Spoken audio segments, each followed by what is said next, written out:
আসসালামু আলাইকুম।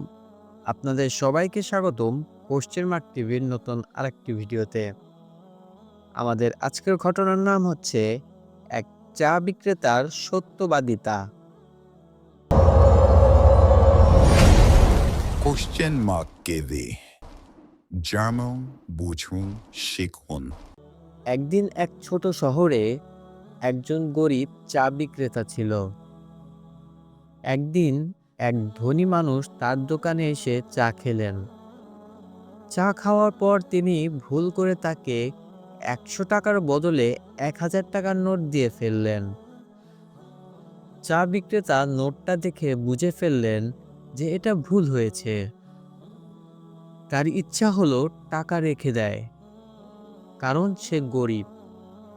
কিন্তু সাথে সাথে তার মনে পড়ল রাসূল সাল্লাল্লাহু আলাইহি ওয়াসাল্লাম বলেছেন যে মানুষ প্রতারণা করে সে আমাদের দলভুক্ত নয়।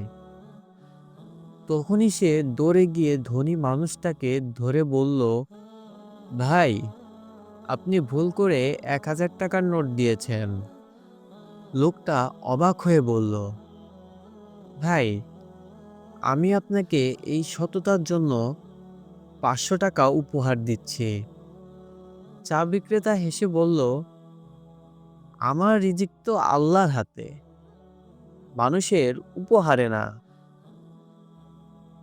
সেদিন থেকে তার দোকানে গ্রাহক এত বেড়ে গেল যে সে এলাকার সবচেয়ে পরিচিত চা বিক্রেতা হয়ে গেল।